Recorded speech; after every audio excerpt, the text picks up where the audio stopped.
L'épisode du jour, c'est un petit sujet présentation matos. Aujourd'hui, je vous présente le Cube Stereo Action Team. Alors, cette version est toujours au catalogue 2023, est sortie en 2022. Et même si Cube vient de présenter son nouveau 55, entendez par là un vélo en 160 mm devant et 150 derrière, également en Smart System de chez Bosch, mais avec un programme un petit peu différent. Roue de 29 pouces, et vous savez que moi perso, je suis pas très fan des roues de 29 pouces. Ce que je trouvais intéressant sur ce stéréo en 27,5, c'est justement qu'il est en 27,5, ce qui permet d'avoir un avant pas trop haut, avec quand même du débattement 170 mm grâce à sa petite douille. D'origine, il y a beaucoup trop d'entretoise sous la potence, mais ça va être facile d'y remédier pour avoir un poste de pilotage bas, pour pouvoir bien engager dans les épingles et être vraiment à l'aise sur tout ce qui est crête. Je le dis assez souvent, on est beaucoup mieux à 4-5 barreaux du sommet de l'échelle que sur les derniers barreaux d'une échelle en termes d'équilibre. Donc plus on va être posé bas au niveau de la répartition des masses globales, mieux on sera pour rouler en montagne ou pour rouler sur tout ce qui est étroit en règle générale.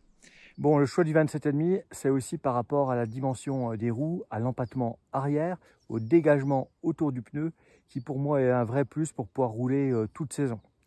Ensuite, ce petit Action Team, il est monté avec quasiment ce qui se fait de mieux, puisque en termes de suspension, on a un ensemble complet factory, que ce soit la fourche avec tous les réglages.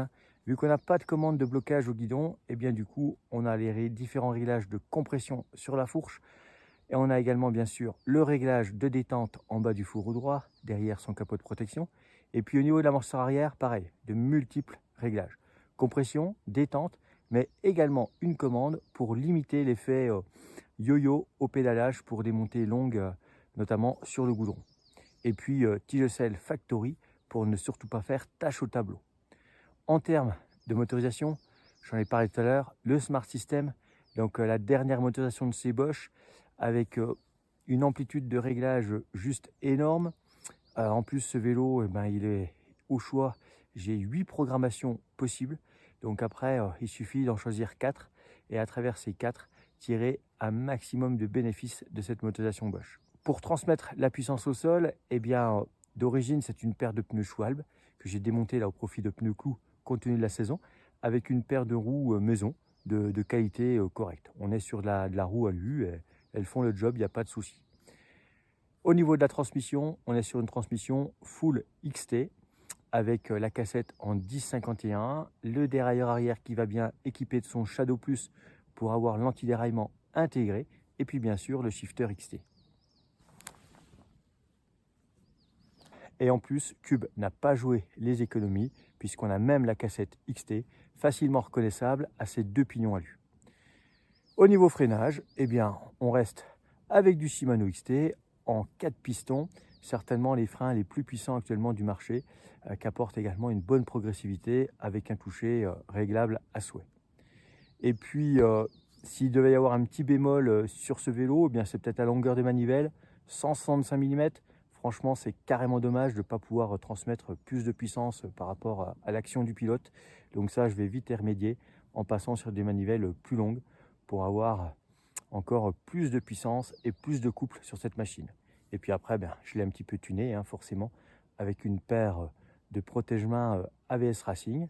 Et pour rester dans le coup, suivre un petit peu les évolutions Bosch et du Smart System, voilà, ça va être ma monture pour tester un petit peu toutes les évolutions.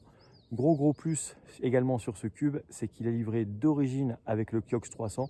Donc du coup, toutes les options sont disponibles, que ce soit de l'application eBayFlow, mais également le tracker et tutti quanti. Donc vraiment une machine full option avec un tarif finalement, rapport qualité-prix qui reste très intéressant par rapport à d'autres produits sur le marché. Donc certains d'entre vous utilisent ce vélo et je sais que vous en êtes plutôt ravis.